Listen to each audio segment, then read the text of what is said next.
Welcome to the realm of Millenia. Be ye a man, woman, child, a spirit, creature, or Mahan. Be ye a native migrator, or maybe even just some sort of invader into the realm. Welcome. For I am your host, the MILLENIANmailmen, here today, and I'll be world building for you long after you have already begun to acclimate and fit in and beyond. Excuse.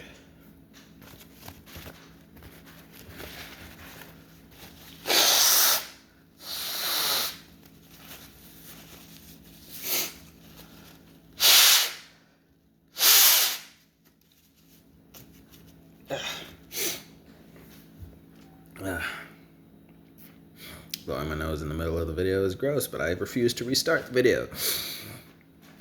And I'll be world building for you long after you have already begun to acclimate and fit in. So go ahead, sit back, relax, and enjoy yet again another hump day hot take video. Week 29 Devil's Advocate hot take is that what is objective truth and objective reality, and why does it never make any sense anymore? We kind of brushed up on this topic with the week 27 Devil's Advocate hot take on objective truth. But here we are taking it a step further with the inclusion of objective reality, right? Objective truth is all about consistency, right? And furthering this conversation to include objective reality, we're going to get into more denotation with the dictionary definitions of each word in this conversation and what part it plays into establishing the difference between objective truth and objective reality versus objectively true and objectively false in this conversation, right? So first and foremost, it's a nod back to week 27. Objective truth is all about consistency, where the misconception in most debate is that objective reality and objective truth argument is a discussion of definitive facts and non-arguments or general knowledge, right? Or it's the misconception is that it's turned into the chosen means to defend lies, unintentional misdirection, and peddle. My letters are overlapping. Propaganda. Yep, that's right.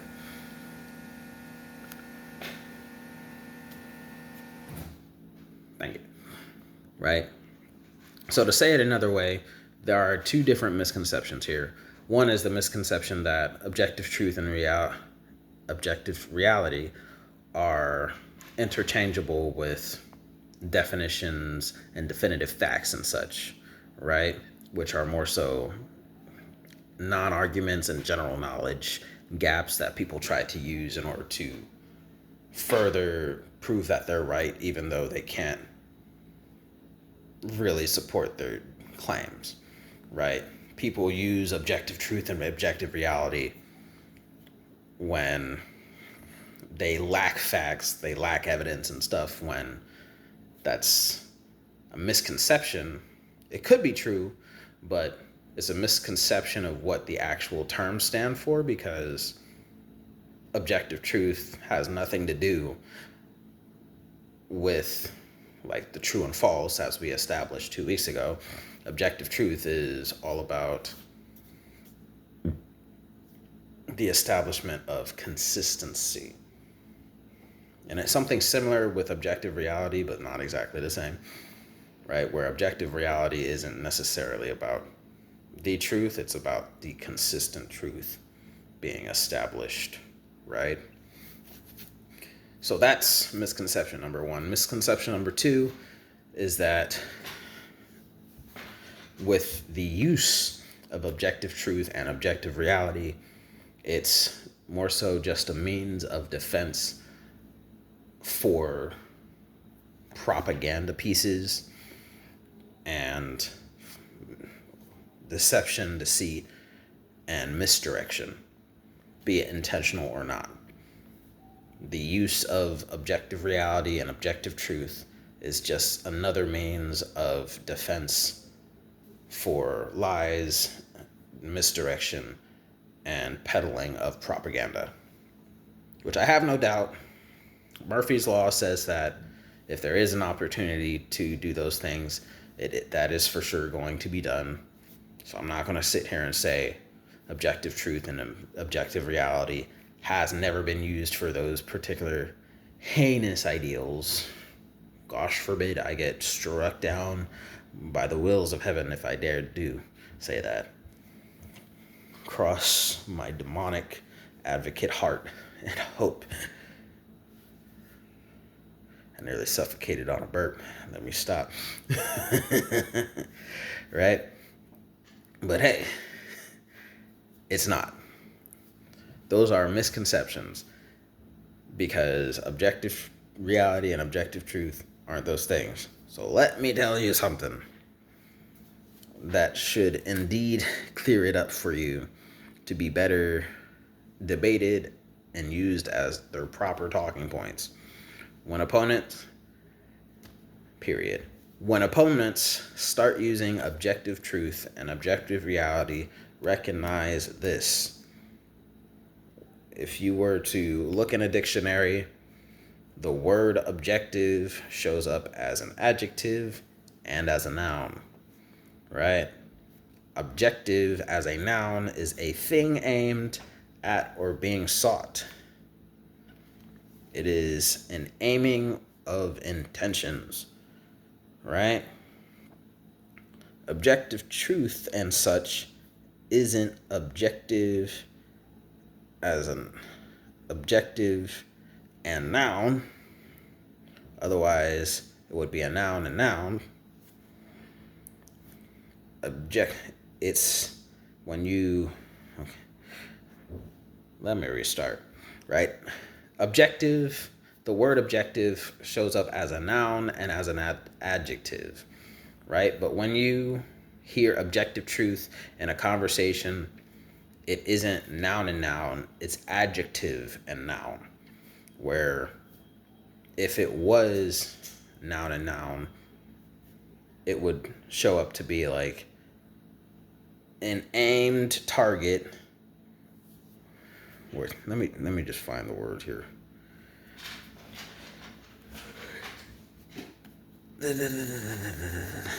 An aim and target, versus with it being what it truly is, an adjective and a noun, where adjective objective is an impartial or unbiased, not influenced by feelings or opinions, and consideration of representing facts as opposed to an idealistic notion, right? Gosh.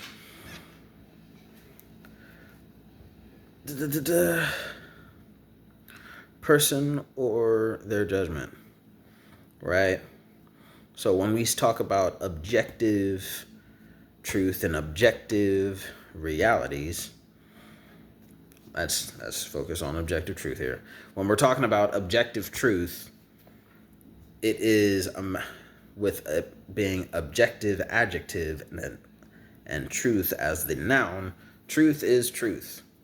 Truth is about established details.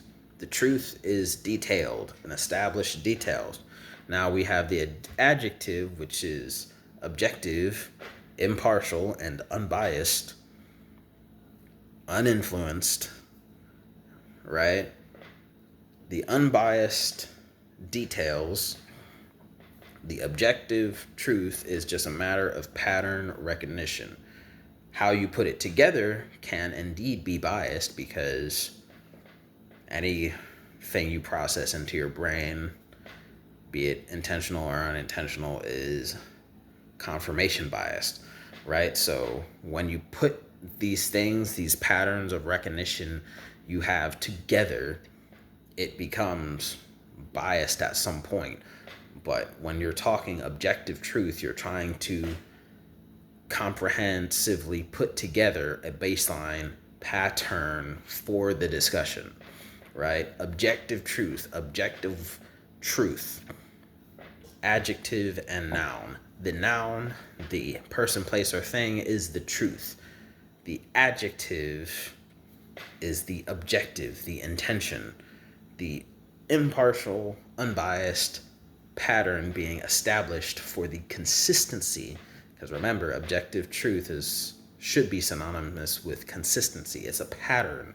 It's the consistent pattern of intention, goals, and consistency. The consistent pattern of intention and goals. Unbiased and impartial.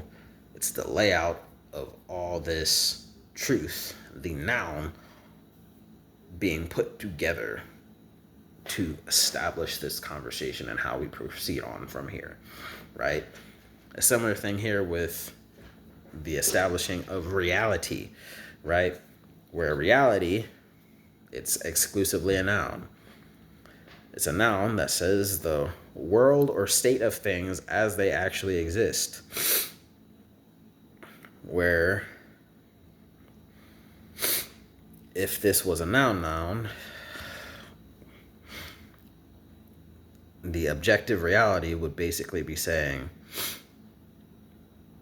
it's something contradictory, and because they are, the only literal continuance to be taken thereafter is consistency, right?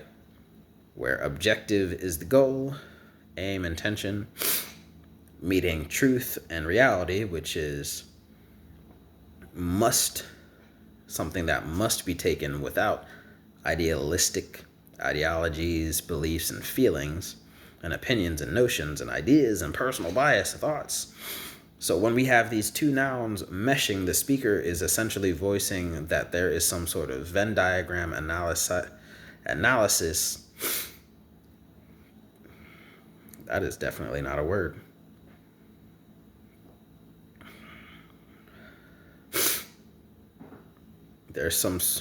So when these two nouns, objective reality and objective truth, come and mesh together, anyone mentioning it is voicing that there's some sort of Venn diagram analysis basis happening here between the personal lives and beliefs and ideologies, as well as personal truth, personal realities, personal truths going against the real life and unbiased truths for the cross-section that supports their argument.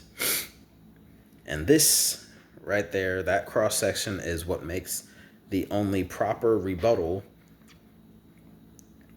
other data from the very same Venn diagram, right? So when we get into these pockets of the conversation,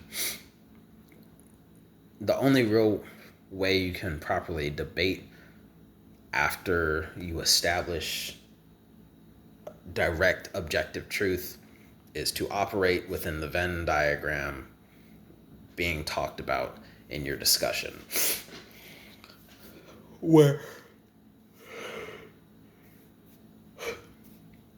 Because after you establish an objective truth baseline for your conversation, it's like, okay, this is our comprehensive understanding. Throwing darts at the board, we can only bring up things that made it into the Venn diagram. Anything outside is mutually exclusive to the conversation, so you need to shut up and leave it there, because it has no bearing on the objective truth Venn diagram, the objective reality here. We're talking objective truth, everything within the Venn diagram. Objective reality, everything on the board, right? And in regards to the objective truth, if you bring up something that's not involved in the objective truth, it is mutually exclusive to the conversation and will just be thrown to the side. It'll get an honorable mention later on, but as far as the objective reality, whatever tidbit of information is mutually exclusive and has no bearing on the objective truth that we already established, right? So it can be a bit of a trap. I'm not going to say a little bit. It's a very big trap that a lot of people fall into. Because, again, the moment, which I definitely will say has been sneakily used in order to win a lot of arguments and discussions. But ultimately, doesn't change the fact of the matter per se, right? Because so long as you do have that opportunity to establish, like, hey, there's an objective truth we're talking about, let's go into that pocket of an argument. So long as you establish an objective truth and people talk and bring up things that are mutually exclusive to the basis, they, no matter how much they think and can feel like they won the argument, they really didn't, because they started talking about things unrelated to the topic, which can really ruin the whole matter of a discussion. But hey, right?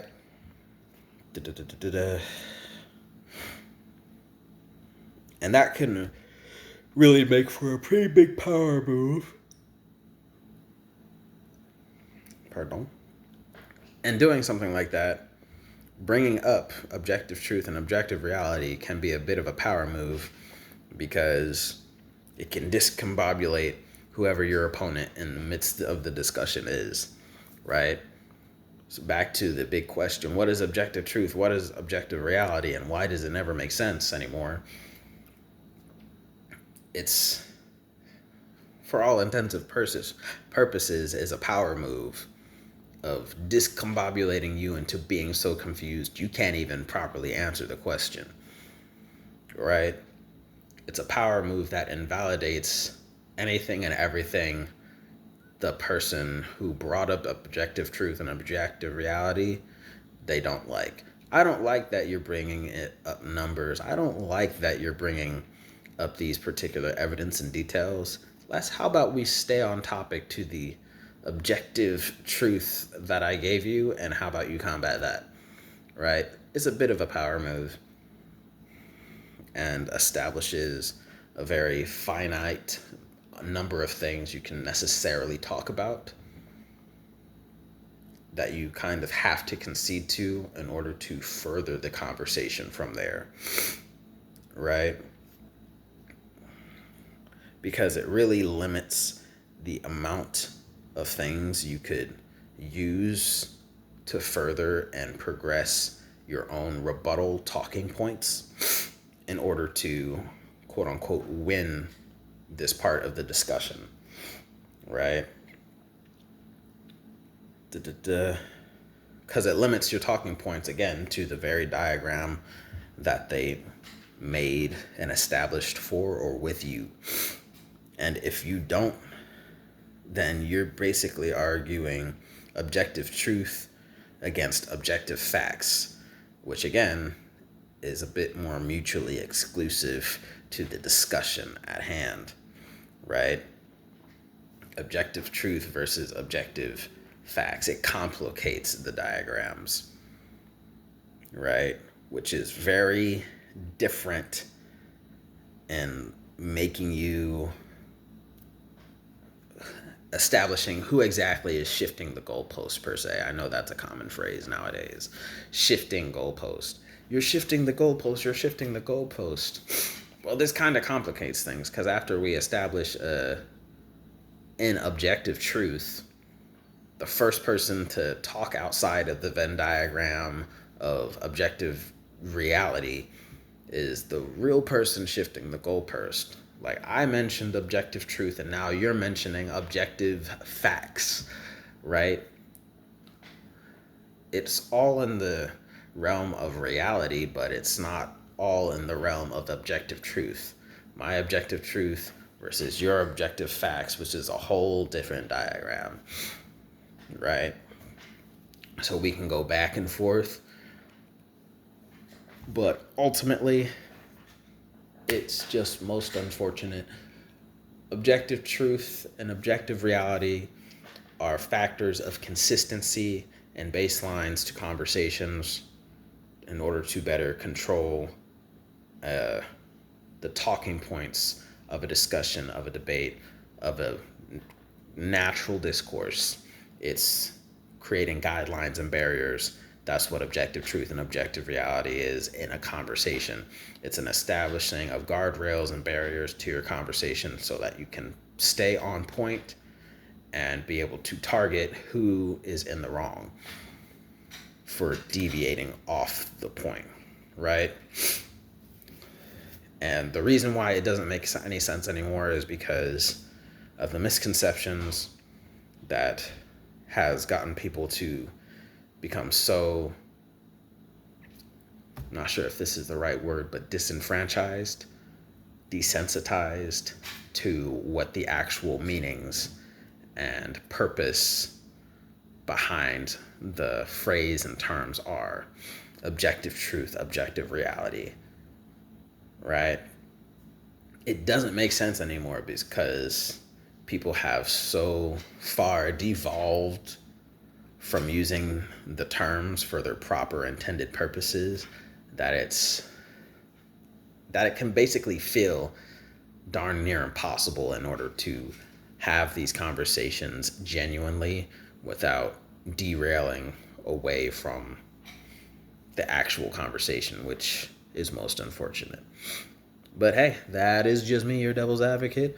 If you liked or enjoyed how I said things or the way I said things, go ahead, leave the video a like. Comment down in that comment section down below your thoughts, opinions, questions, comments, concerns. Or hit me up at MILLENIANmailmen@gmail.com. View the description box down below. Share the video for more exposure. Subscribe if you feel like it. And by all means, enjoy peace, love, happiness, and all the good things in the world. Bye. Week 29, Devil's Advocate, hot take. Do I really have one more video for the day? Do I have to? No, I'm going to do it in the morning to bed.